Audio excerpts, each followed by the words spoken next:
So Natalie said, I work for the Geological Survey of Alabama. We were founded in 1848. The State Oil and Gas Board of Alabama was founded in 1945, and they are kind of our sister agency. We share a lot of our core facility, a lot of facilities, including the core facility. So technically this is two collections that are managed as one. I've worked here 18 years and have been in charge of the collection for about 10 now. So let's see. Why? Go advance. There we go. So very basic outline, except we're going to go from whatever. Yeah, that's the right order too. So what we have, we've been in our current facility for 30 years. I just have some general pictures. This is one of we have 4 viewing rooms like this. 2 of them are this size and 2 only have 3 of the roller tables.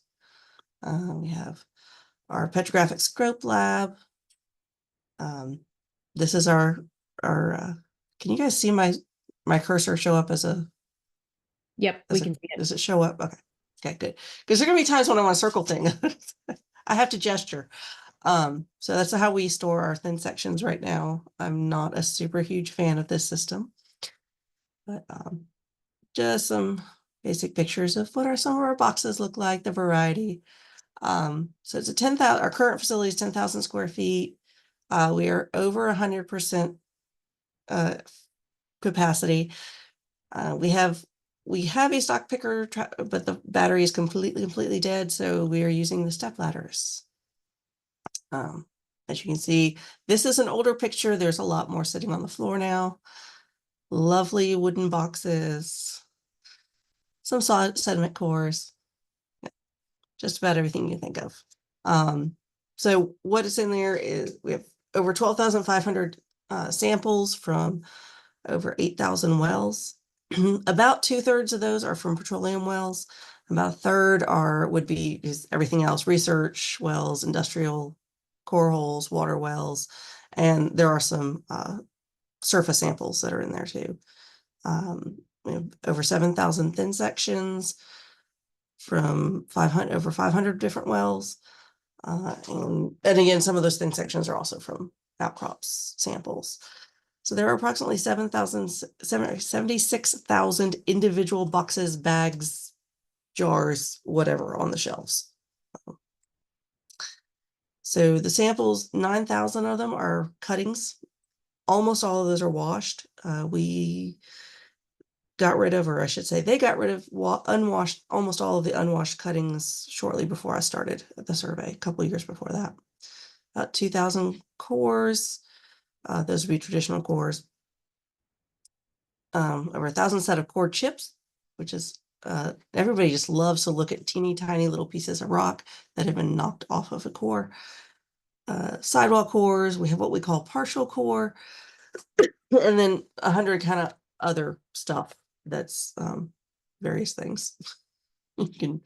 So the good, we actually have really pretty good records. We had a card catalog that covered about half of what's in our we just refer to it as the warehouse, but and most of those cards had just about everything you would ever want to know, but not all of them. And we also have file cabinets that are full of maps and descriptions and sometimes geophysical well logs and stuff related to those research and industrial cores and cuttings. I have new labels. That's what this is. My warehouse worker, who unfortunately just left me last week, she's moving for love, and so I can't fault her, but she's been putting these nice standardized labels with barcodes on boxes. It was one of her big projects. I got new boxes. And we have some really pretty rocks. Alabama has just about every kind of rock you'd want to look for, except for volcanics. We don't have much volcanics, but so I mean the rocks are why people come here. And then the bad. So we have moisture damage. Our current facility is not conditioned. So we have a lot of moisture damage. You get to see even more in the next slide. This is what we call partial core. And this is, so the board used to require you send us a quote unquote representative sample if you took core from an oil and gas well. It's where all those core chips came from. And sometimes they would send us what we call partial core, which is anything from a couple inches to about a 6-inch hunk of the core.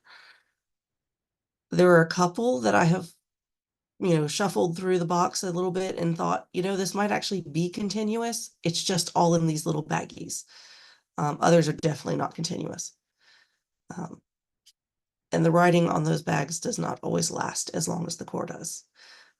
We have overhanging boxes. This is particularly a problem with these quarter slab bendy boxes, I like to call them, because they start doing this. And then inconsistent labeling. Luckily on these wooden boxes, usually the labeling is also on the inside, and that doesn't fade as fast. So the ugly. We have that moisture damage is mostly because of salt and pyrite in the cores. So if you could feel these boxes in this upper left picture, they would have felt damp to the touch. And that is just sucking the moisture out of the air. Pyrite oxidizes and it destroys the core, even though it's usually, we don't have like pyrite cores like they have up in, I think it's Michigan or Minnesota. We just have it distributed usually in coal seams, and it just tears the core apart. Obviously, salt, water, and steel do not mix. And then sometimes it rains. We're on the first floor of a 4-story building, and well, we have water leaks that end up in our space. So that was from a couple weeks ago. Emergency reboxing. More kind of sad things. Here in the lower right, this isn't anything we have any control over, but we have a couple formations that are not very well cemented. So over time, they just lose cohesion and become beach sand again, effectively. It's not such a problem unless your box is also falling apart. And then the ultimate end of a bendy box, when it's overhanging like it has been, is you end up with core on the floor, which often can't be pieced back together. And then all of the slides you can see in this picture here, kind of top center, all the ones you can see are not well labeled. They have things like the CC58. I have no idea what well that came from, what depth. I just live in hope that someone will hand me the right thesis that will say, oh, this is how I label my thin sections. So, by the way, if you have any questions, just butt in. It's fine. So how do we manage all this? With my database. Yay. So I will say, when our previous longtime core repository administrator passed away very suddenly, we discovered that the spreadsheets he had were not very good. A lot of that information was just in his head. So inventorying everything and trying to get it in a format that other people can access was very important. So we now have the database, which has a SQL backend and an Access front end. That's just for basically my use right now. And we have it online now. Very excited about that. I want everyone to know so they'll stop emailing me questions so that they can answer them for themselves. But anyway, this includes all the information on the samples, the individual boxes, and the thin sections, at least what I have. About 95% of what's in the warehouse are fully identified and in the database, and the rest of it, I just kind of have a placeholder well. Many of those have ambiguous labeling. Well names are not unique. And if you just say Scotch #1, that, I don't know which one it is. There are at least 8 wells that could be in one county that could be just shorthand abbreviated to Scotch #1. I thought this would be the right group to show database relationships to. The boxes do not show all of the fields, but this is how everything is. This is one kind of odd bit here. Well, I'll go through it a little bit here. So wells it's basically your surface location for the core hole. or an outcrop. And then you get all the samples from it. Then the sample part is the portion of that core or set of cuttings or whatever that is in a given box. And then you have the actual box on the shelf, because some of our boxes have bits of core, or more commonly bits of cuttings, or all of the cuttings for more than one well. It's not great, but it's what I inherited, and I don't have the resources to fix it all at once, at least. Maybe one day these will all be one-to-one and I won't have to worry about it anymore. And then of course, thin sections, you have a thin section set is the sample, and then the individual thin sections under that. And people can come look at them, check them out. This is what and you guys probably don't actually want to look at this, but this is what it looks like when I go into edit a well. We do have IGSNs for most of the core holes. I think all of the oil and gas wells have them now. And most of the non-oil and gas wells. That's just sample looks like. I was very, very excited to get this online a couple of years ago now. This is the search page on our website for the core repository. You can search. This is the multi-search. There are other options. Excuse me. But, this is just did a search here. You can see you can click on any of the little blue links and it'll take you to the information for that sample. So you have the sample, you have depths of the individual boxes. If sometimes these are the depths are blank there, but well details give you everything, almost everything you'd want to know about the actual well. If we have a log for it, we've scanned them and you can download that scan. This is only for the non-oil and gas wells. For oil and gas wells, logs and other documents you have to go to the oil and gas board for, because they own those. But the non-oil and gas we have, some of what we have. You can also, under documents, typically the most common, very useful thing under documents is the survey used to have a paleontologist, or several over the years, who would describe cuttings and cores, but mostly the cuttings are what we have just tons and tons of descriptions of.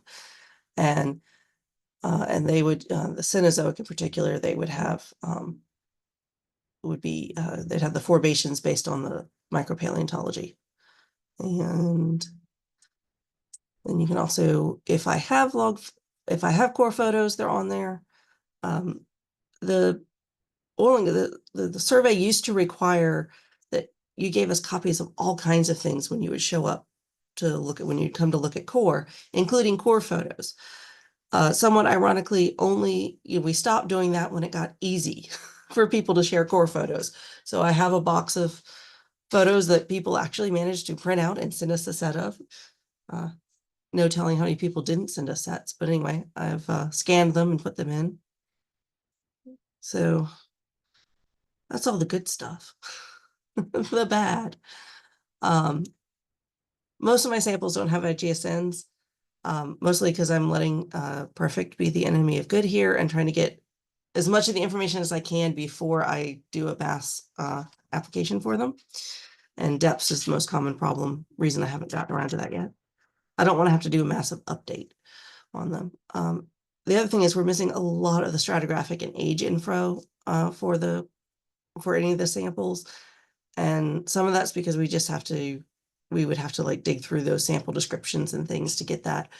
And some of it we don't have any formal descriptions of. I can say, yeah, it was the well produces from the Smackover formation, so the core is almost certainly Smackover, but no one's actually looked at it to say that for sure. Worst thing in the database is the missing well locations. I think I have one sample that I don't actually even know what county it's from. That's probably going to be one of those things that doesn't get moved. Anything that I locate, I've got location to within a square mile, has an IGSN, and I don't know if everyone on here is from the US, but the reason it's a square mile is because I usually have the township range and section, but if I can't get it to the section, I'm like, within a square 36 square miles seems like a bit of a silly one to put. It's kind of there's a really big error bar on that one, so I don't have a location for it.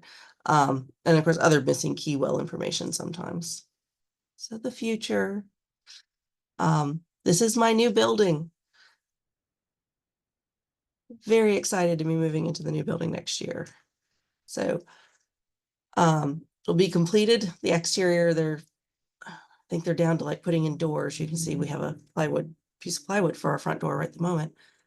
I took this picture at lunch today, so this is the most up-to-date picture you can get.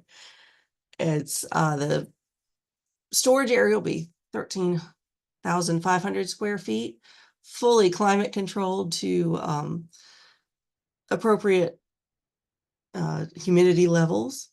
The other nice thing that I really, really wanted in this new building was we will actually have a sink in all of the viewing rooms. So I don't have to go down to the lab at the corner where the printer is, and there's a deep sink in there. Or you can fill it up in the bathroom when you want to refill a spray bottle. Not always. My new shelving will all be appropriate to hold the weight. You'll be able to put 500 pounds on every single shelf. And I will have both 2-foot and 4-foot shelves. So no more overhanging boxes. New shelves should be completed, should be installed by the end of February. And we'll be moving the core right now it looks like between March and June. This is all assuming, of course, that the request for proposals process all goes smoothly. And we'll have an outside contractor will come in and do that. I'm getting a new forklift that's been ordered. And then there's some other things like trim saws and polisher and things like that we'll also get new ones. There is a phase 2 that is planned for, but hasn't been completed yet.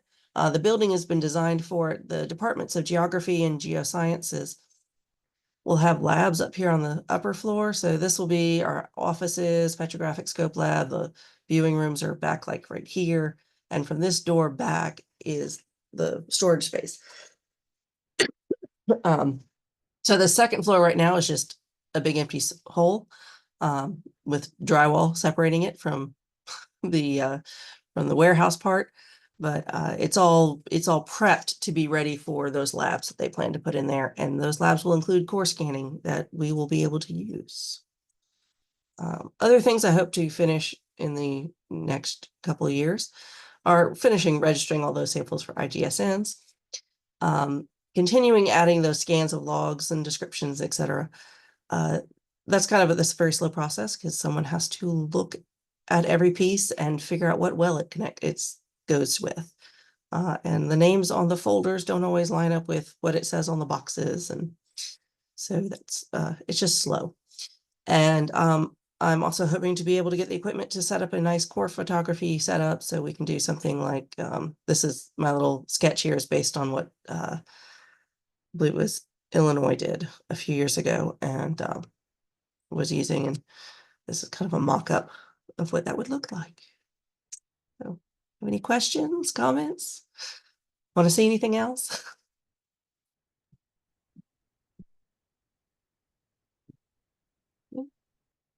Thanks so much, Marcella. It's fantastic that you're getting a new building and really cool to see the photo of that. Andrea, did you have a question? Yeah, I had a super naive question. Like, at what point do you decide to ditch the boxes of thin sections that you don't have data for, or do you just hold on to them for as long as you can? I don't know. I've just been holding on to them. Like I said, we have copies of theses that, you know, it's one of those where maybe one day when I have a warehouse worker again, y'all don't know anyone who lives in Tuscaloosa who needs a full-time job desperately, right? And can lift 50 pounds. Right in the middle of campus, they can be a part-time student. That would be fine. You know, at some point, maybe we'll theoretically have time to just look at some of those theses. And they also is, if I had someone who, my background is actually structural geology, so I don't spend a lot of time looking in thin sections. If I could have someone go through and like, we could donate them to schools. You know, the one I had the picture of, I know that one's a limestone one, you know, we can donate them as like examples of something, but someone's got to look at it and go, oh, this is a really nice example of X. you know, so I don't know. Thin sections, luckily, they don't take up a lot of space. So the rocks that we don't know where they're from is a little more, do we need to move this 100 pounds of rock that we don't know even what county it came out of? I don't have a hand raise button. I realize because I'm a co-host. But I just wanted to say thank you, Marcella. And you know, this is such a nice reminder that I really appreciate. You come from a world where it's like, well, why don't you have IGSNs, or why can't you spend all your time tracking down metadata? And it's such a good reminder that those who work with the physical samples have so many more things on their plate, and some of them are very basic but extremely important, and just things you didn't think of. So I appreciate the very visual reminder and of the challenges, and the willingness to show, you know, the good, the bad, and everything in between. The completely falling about shells. So, and I know you just have so much. Don't walk under the overhang. On your mind, yes. Excited for the future and that beautiful new building and everything that, you know, sounds like it's going to be a lot better for you than what you currently have. I jotted down just like a few random questions, and please yell at me if I missed you answering these before. But how did you acquire the samples that you do have? Are they who owns that? Like how does ownership work with all of that? So I'm just gonna say all that. What are the criteria for accepting new samples? Do you intend to accept new samples? And then what are the most in-demand samples? Anything about that you want to talk about? So since the Oil and Gas Board's inception, they have required that everyone, that if you have a permitted oil and gas well, so you're intending to produce oil, we don't regulate like just stratigraphic test wells, if you've ever been in the oil and gas world. So we don't, sometimes we get those donated, but if you're drilling a permitted oil and gas well, you have to submit all of the logs to the board. You have to submit, if you take core, you have to submit the rule now as a quarter slab to us. And if the company takes a set of washed cuttings, they have to submit a set of washed cuttings to the board, which means they go into my collection. That's the kind of, so that's where all of those came from. And all of the chips and the partial core and stuff. Everything else, like the industrial cores and the water wells, those are, they've been donated. Sometimes we get strat test wells donated. And we take almost anything. I mean, there's a few areas where I'd be like, yeah, we have plenty of that. I don't need it. I had a company one of the companies was getting rid of a bunch of core, and I was like, well, I'd love to have your butt slab, but I don't actually have room for it. You know, that's happened a couple times. Like, I don't have room. I can't take everyone's butt slab. But like mining companies, we also, a lot of the water wells, I think it was someone was doing a project in an area. And so they'd go to companies who were drilling water wells in the area and like, hey, could you catch us a set of samples? And so then they, you know, and then they got washed and described in-house. And so that's where, but I had a company donate some core once. This aggregate company donated some core last year. And so always looking for more from non-oil and gas sources. I have a lot of smack over. And I have to keep having to take the smack over. I can't say no to it because it's oil and gas wells. What do you find is most commonly requested or reused? Actually, the smack over probably is what is most commonly reused. So it's one of the big oil producers in the state. And so there are a lot of oil companies who want to come look at it, and also students. We've got a couple carbonate folks at the department here down the road who have students always looking at it. Next most common would be the Tuscaloosa group, which is also an oil producer, and it's a carbon storage, one of the big carbon storage prospects. So we get a lot. Just one quick follow-up and then I'm gonna go on mute. Sure. But how do you balance, you know, working with the companies and oil and gas stuff and, you know, other things? Like how do you allocate your time, or like just, I don't know how to ask this in like a better way, but how do you kind of like,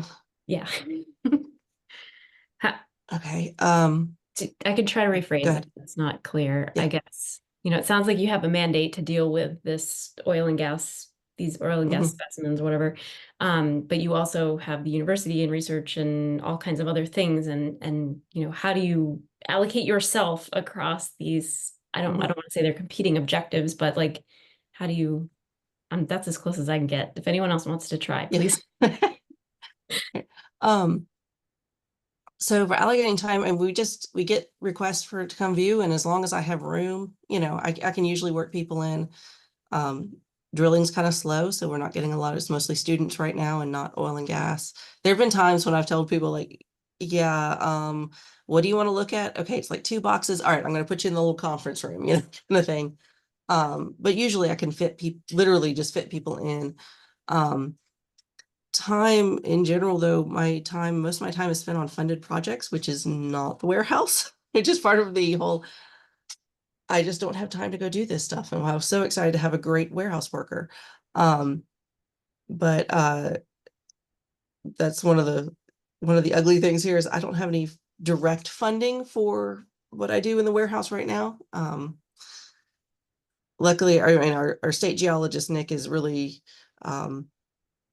he knows what a great resource we have. And obviously, since he convinced the legislature what a great resource we have with that collection, by convincing them to, you know, actually build us, you know, pay for a new building. So I get to spend time doing it, but it's hard sometimes because I have a lot of specific project duties. So anyone else?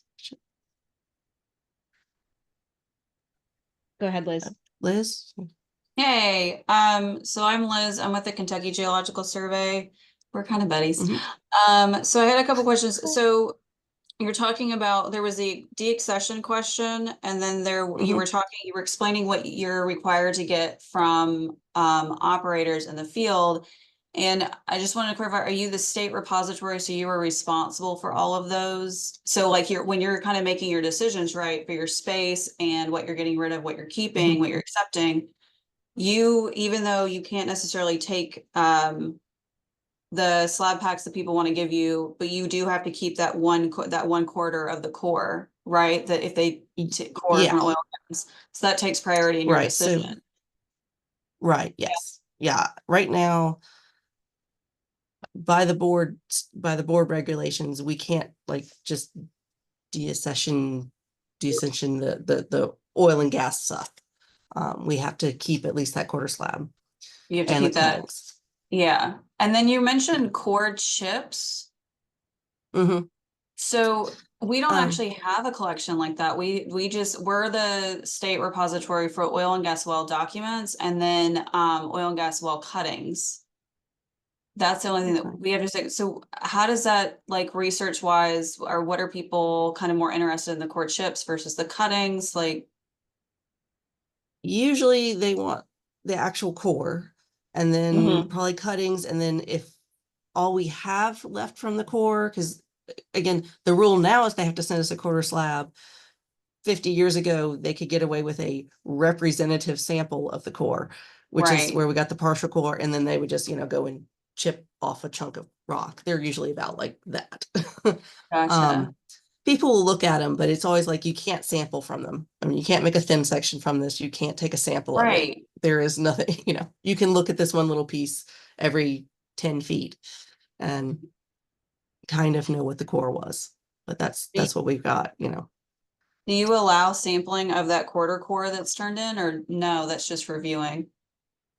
We do. I have to keep, our rule is you have to keep like half of that quarter slab. So if the quarter slab is this, they can cut this part of it off. Gotcha. Sorry, my fingers are not making it very good. No, doing a hard time gesturing on that one, but. And then, sorry, I had 2 more questions. The thin section, so you're talking a lot about the source of those thin sections being thesis. Is that the only source of thin sections? No. Okay. Sorry. So if someone comes and views core and they want to make thin sections out of it for whatever, if it's oil and gas company, if it's a researcher at somewhere else, if it's a student, they're supposed to send those back to us.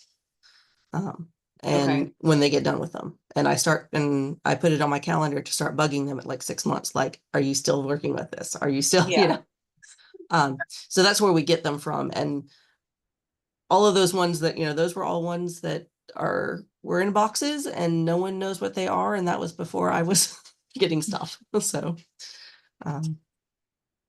usually now they come at least better labeled than just someone's initials or name initials. I don't know what those were, but Yeah. Okay. And then, sorry, my last question, you mentioned you have sediment cores. Mhm. And I was just so we're currently in the process, we have a soil core collection that we have a refrigeration. So we're not moving stuff there, but like moving forward, stuff is going in there. Mhm. And we've kind of come up with these questions about, well, the soil cores that we do have that were dried out, the usability for, are researchers looking at, I'm assuming they are because you have them, the sediment cores. we've had several people come back and look at them. Our own coastal group has used them. These are all from offshore near Alabama state waters. And our group has looked at them. They're in half sleeve. They've been the aluminum sleeve was cut in half and they're just in plastic bags and sealed that way. Yeah. And I imagine some of them probably have mold on them. I don't know. I'll find out when we move them, I guess. So they can still use them, but they're obviously not pristine. And they're keeping it sounds like they're keeping a fair amount of the moisture.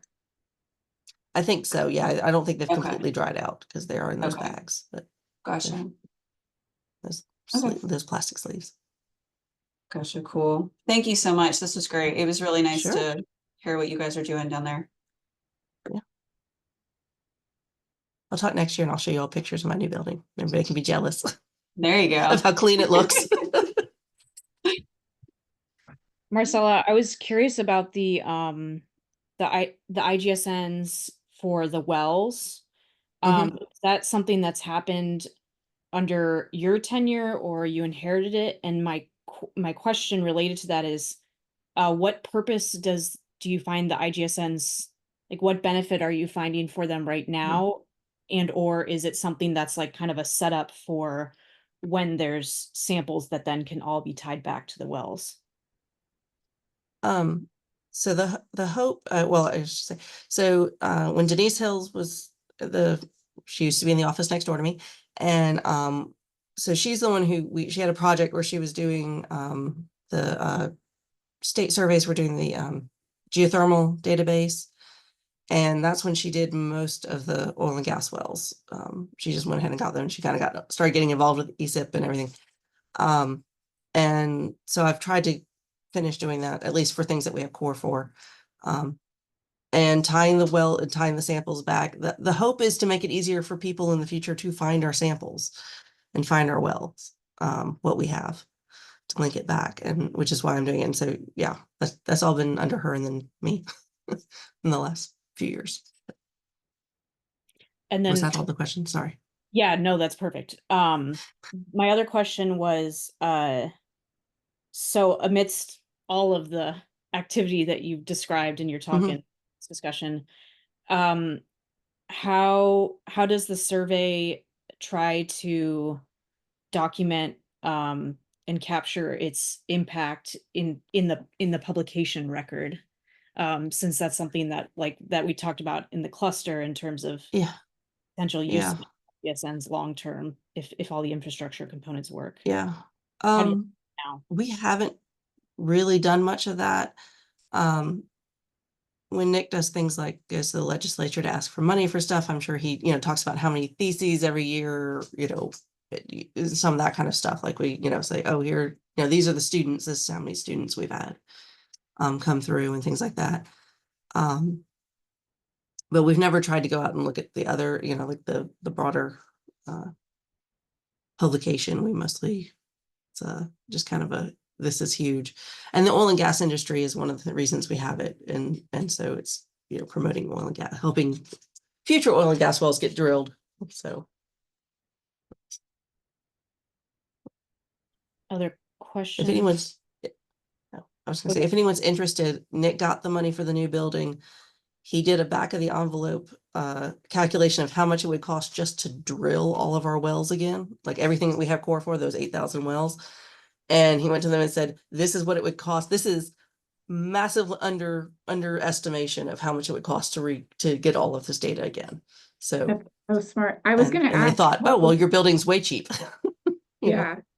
No, I was going to ask what was the pitch, because I know one of the Yeah. hardest things to get is just space and places to Yeah. hold on. But like that replacement cost exercise is such a smart one to do. Yeah. So that was his pitch, is it's a whole lot cheaper to build us a new building than to go try and drill 18,000 holes in the state, and for these 9,000 that we have stuff from. Especially when you have a state mandate to keep it all. Yeah. Yeah. Well, as far as the board's concerned, we could get rid of everything else and that would be fine. I'm like, but where else are we going to get no one else is going to drill the Pottsville for anything. Come on. Or not core it, at least, but the mining companies will. Does your collection include stuff from researchers at UA? Like, can they deposit rocks with you guys or no? They could. We're a state agency, so we're not directly tied to the university, even though we're smack dab in the middle of campus. Our core facility will be out on the outskirts of campus, but we haven't. And although they are going to have some shelving in our new facility because they're getting kicked out of the spot they've been squatting for the last 30 years. Someone's officially requested some of that space. And so they're like, oh, we have to move our shelves. But we probably could.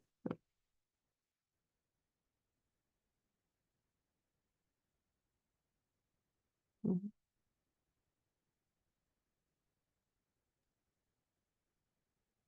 Marcella, when this plan for the IGSNs for the samples, are you have you gotten to the stage where you're considering batch registration versus API linkage? Oh yeah. Yeah. Which one are you planning? Batch registration is how I've done them, and Okay. how I did the wells, and that's how I'll do the samples. Yeah. Yes, which is why I'm trying to get as many of them, all at least most of the key information in there before I send out the. It makes sense. Start sending the things. Liz? Hey, so yeah, the IGSNs, I noted that you register the IGSNs for the borehole. Mm-hmm. What went into the decision to assign it to the borehole and not the sample? Is that because you're saying, yeah. And then are you assigning like children's IGSNs to your samples? No, yes. Yes, yeah. So the borehole is the parent, and that way there's a parent location for the core and the cuttings or the chips or whatever we have, and the thin sections and all of that all get tied back to that parent. I will say I only did stuff in Alabama, because we have about 3% of what we have is outside Alabama. So if the borehole isn't in our state, I'm not going to register the borehole itself, but I will register the samples. And I'm trying to find out if those boreholes exist in the have IGSNs, or I will in that mythical time when I have those free seconds of my life. Yeah, that's actually a really interesting kind of cross survey example there, or use case of surveys have, state surveys having samples from other states, and then how do we make sure that we coalesce on the same borehole that's right. Yeah. I'm also trying to figure out if anyone has stuff. Like Texas has registered one of their 3 facilities has registered for IGSNs, their samples, and they have some stuff from Alabama. So I'm trying to find those sibling samples and make sure they're listed as under that, under the comments would be, non-GSA sibling samples would be listed. So I can keep people going to all of the places. This is Lindsay from USGS. We're in the process of setting up some kind of interest groups through Teams And Mhm. one of the drivers for that came out of our recent data preservation workshop with a bunch of the state surveys to kind of tackle that specific issue. Finding who else has samples from your state and negotiating how to get them back. Usually states are happy to get rid of them, but Yeah, not yeah. always. So we'd be happy to add you to that list if you're interested. Sure. Yes, please. Yeah. Okay.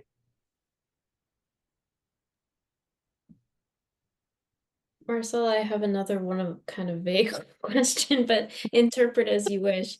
I guess what has been most valuable to you in working with this group and working on the output that this group has, outputs that this group has produced? Is it excitement about like sharing it, or is it, you know, something you learned, or however you want to interpret?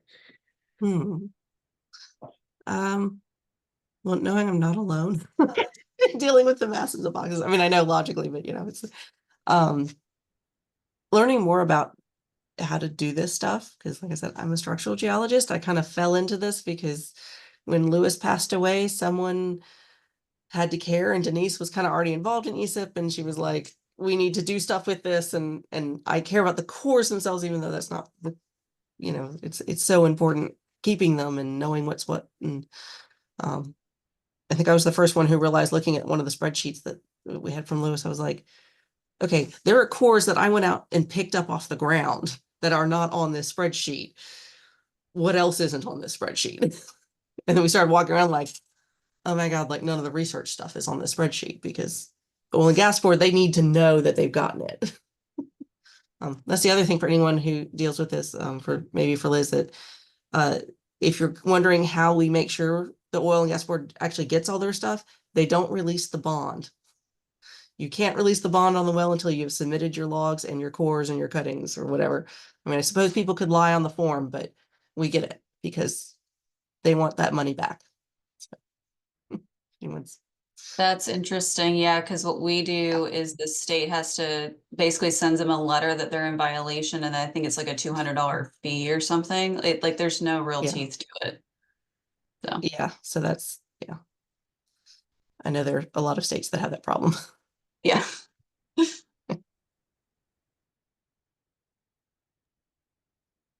And like, who else do you, what other groups other than this one do you kind of like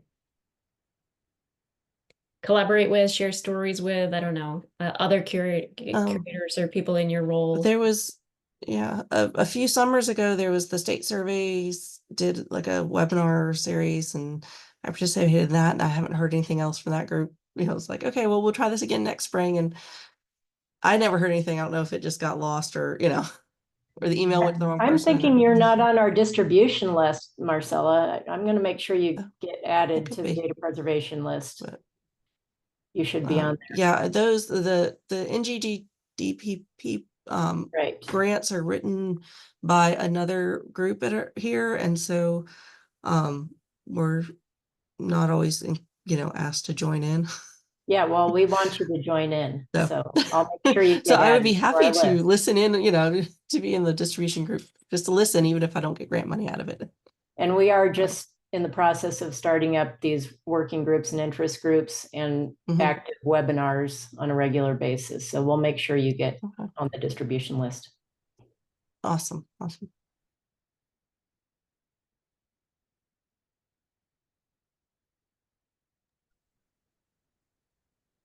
Great. Marcella, this was awesome. And sure. I think we all probably are looking forward to a follow-up once you're in the new building. That's a fantastic space. Yeah,